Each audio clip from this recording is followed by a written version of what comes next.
Naimbagal daw yung kay Ilocano. Welcome po muli sa aking YouTube channel, Kay Ilocano Farm. Ang video natin ngayon kay Ilocano ay mag-update tayo sa pinapatayo natin bahay. Ito po yung Kay Ilocano House. At mag-harvest na rin tayo ng onion natin kay Ilocano. Tara, samahan nyo po kami.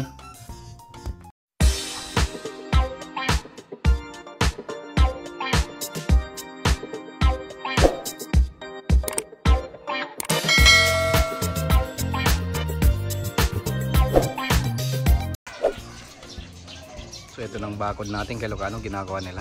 Yan. Mayroon naman nagpipintura doon sa taas. Ito na lang, nandyan sirap na magaling oh. Woo! So konting pinto-pintura pa kay Ilocano yan.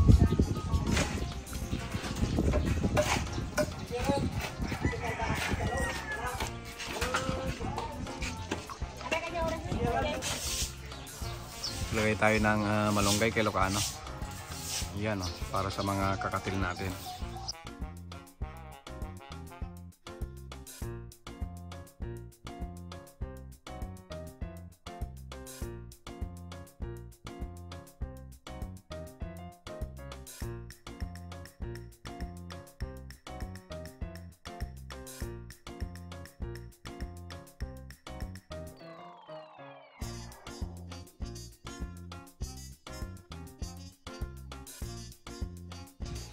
Pinapalitada na nila itong bakod natin kay Ilocano.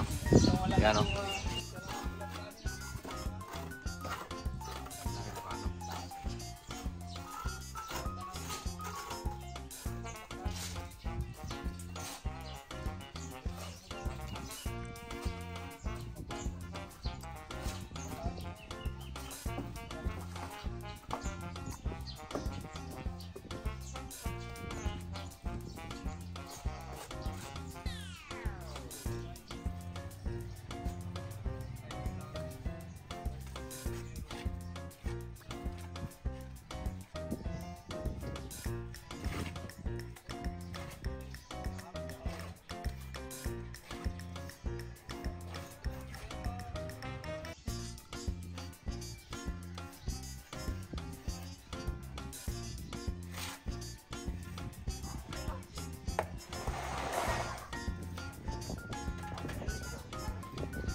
Nandito na rin yung kay Ilocano, yung polycarbonate natin. Ito po yung bubong ng dirty kitchen natin.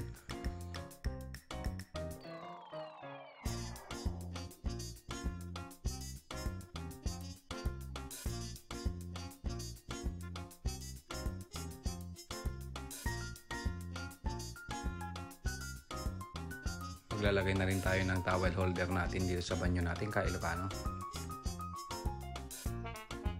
Lalagay na rin tayo ng lagayan ng mga sabon kay Ilocano at saka yung toothpaste natin. At lagayan din ng sabon kay Ilocano para sa lababo natin. Napinis na nila kay Ilocano. Tignan natin yung view. Yan oh.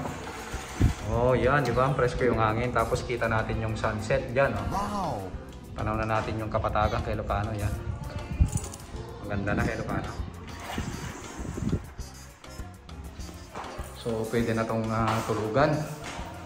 Tapos na siya kay Ilocano. Tapos mayroon na rin yung railings natin pero wala pa yung salamin. Yan. So ito yung hallway natin, yung waiting area natin dito sa taas. Yan, family area. Yan. Tapos tanaw na natin sa baba kay Ilocano yung sala natin. Yan. Oh. Yan. Yan muna yung hagdanan. Yan naman yung papunta sa terrace natin. Ito naman yung banyo natin sa taas. Yan. Tapos ito yung study room natin. Yan, study room na may tambayan, ganon. Or chillax room kay Ilocano. Kasi kung titignan nyo, ang ganda ng sunset kay Ilocano. Yan o. Tapos tanaw natin yung kapatagan dyan, yung mga tanim natin kay Ilocano. Yan o. Tanaw na tanaw mo. Dito rin sa kabila, kay Ilocano, yan oh. Tanaw mo rin oh. Yung mga kapitbahay natin, yan. Diba kay Ilocano, ang ganda. Yan.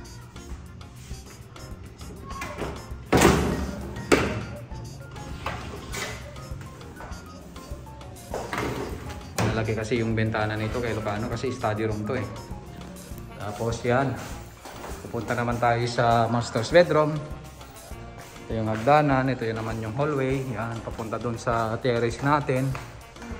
Tapos ito naman yung yung master's bedroom natin kay Ilocano, yan oh. Ito na siya kay Ilocano, yan. Ganda na. May sariling banyo, syempre, yan.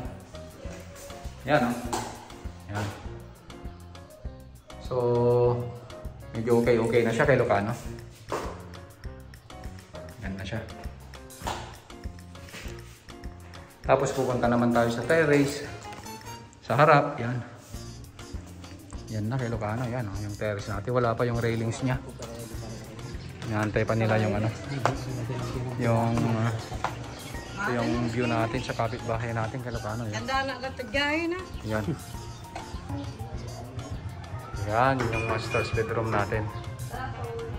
Yan.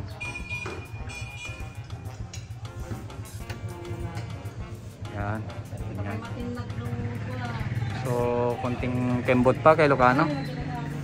Talagang inaayos nilang mabuti. Yan. Dalos pidetan eh. Pununin na natin tong lasunan natin kay Ilocano. Yan oh.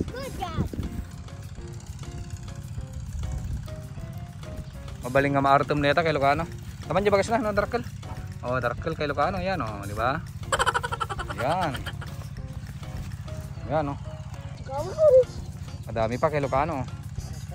Yan oh. Yan. Nakakuha na tayo ng isang sako. Baka sakaling makakuha pa tayo ng dalawang sako pa kay Ilocano, yan. Para ano, meron tayong gagawing bini at saka ano, bebenta rin natin yung iba. Kasi mahal din yung kilo nito kay Ilocano. Yan. Yan na yung nakukuha ni Jacob kay Ilocano. Kasama natin yung ano natin, si pamangkin natin, si Jacob, anak ng pinsan ko. Saka si Evan, anak din ng pinsan ko yan kay Ilocano. Sila yung malapit sa amin. Ampon-ampon natin yung mga yan kay Ilocano. Yan. Tapos yung Uncle Eddie, yan. Kami-kami lang. Sa bagay, konti lang naman tong bubunutin namin. Mga ilang linya lang naman. Wala pa yatang 30. Habang nagdidilig tayo ng cauliflower natin kay Ilocano, yan oh. Yan. Itong cauli natin kay Ilocano, malapit na rin tayong magbenta. Yan oh, may sabong na siya kay Ilocano, yan oh, di ba? Kukunin pa natin yung mga iba kasi gagawin na natin tong bini. Yan, malalaki naman yung ano niya kay Ilocano, yung laso na eh. Yan. So ganito lang po yung buhay namin dito sa probinsya kay Ilocano. Kailangan pumunta sa bukid para kumita ng pera. Pero dito po sa probinsya kay Ilocano, eh syempre maliwalas po yung hangin, tahimik, walang masyadong mga nadidinig na mga sasakyan. So kahit mahirap kay Ilocano ang buhay po dito sa amin sa probinsya, eh masaya rin kahit papano kay Ilocano kasi kasama mo naman yung pamilya mo. Woo! So yun ka Ilocano, maraming salamat po sa panonood. Ito lamang po yung update dito po sa munting bakuran namin. Ingat po tayong lahat.